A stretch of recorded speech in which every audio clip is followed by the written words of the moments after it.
Joining us now is Chaz Skelly. What's up, Chaz? How you doing? I'm doing well. How are you doing? Great, thank you. Thank you very much for asking. So you're out on the Eastern time zone. Where are you training nowadays? Yeah, I'm training out here in Florida with Combat Club, Henry Hoof, Greg Jones. Okay. Doing the wrestling. Henry Hoof. You know, I noticed a couple of the guys are still using Melanson. He was in AJ's corner, and I know Michael Chandler is a big Melanson guy. Is Melanson still part of your team, or is it all done? Is all your training done at the Combat Club?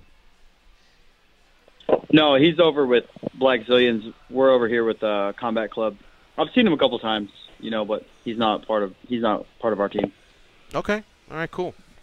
Well, wanted to ask you, when we talk about sometimes gym buzz, momentum, AJ just dropped the fight. It's a little disappointing. Wasn't his best fight for sure. And then, of course, we saw that he retired afterwards. But I wanted to ask you, what's been the morale of the team and the coaches after his fight? And, is everything marching forward? I guess business as usual with anybody else that has fights coming up. I mean, I think the team does really well. That everybody meshes together really well, and there's always a real positive vibe in the gym. You got to think. I mean, Anthony lost, and that's really unfortunate. That sucks. And, he's retiring, and that's unfortunate too. Everybody loves to watch the guy fight. Everybody loves to watch him knock people out. But you got to think we also had Des Green, won on the card. Mm-hmm. So we didn't just lose out on the card.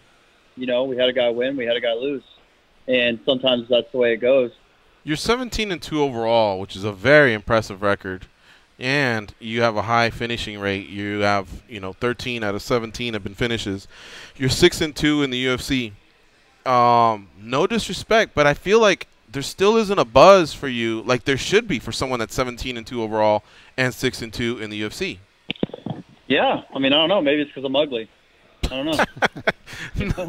If that's the case, nobody would listen to our show.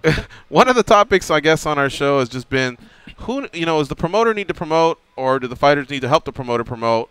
And with us transitioning into the WME, IMG, into their regime, I guess my question is, what do you think? Because I feel like you're kind of at that age, 31, with a great record. You have a big fight in your home state.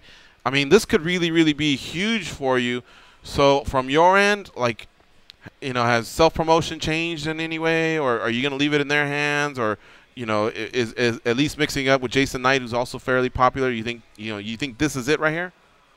I think it's a little bit of give and take. I think you have to promote yourself, and I think that the organization has to also promote you because they have so many more avenues than you do, so many more connections than you do as the athlete.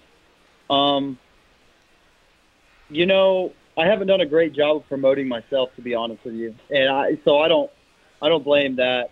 I don't blame the fact that I don't have a huge buzz around me, huge following. I don't blame that on anybody else but myself. I could have done a much better job of promoting myself, a much better job of getting myself out there. On fight night, it'll be a Texas boy versus a Mississippi boy. If it was New York City versus Boston, a guy from New York City versus Boston, or I guess if we want to go state versus state, it'd be New York versus Massachusetts.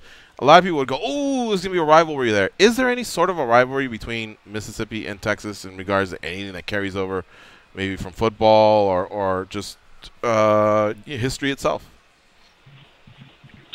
No. I mean, not that I know of. I don't know. Okay. The only time I've ever heard about Mississippi is in geography class, I guess. I don't know anything.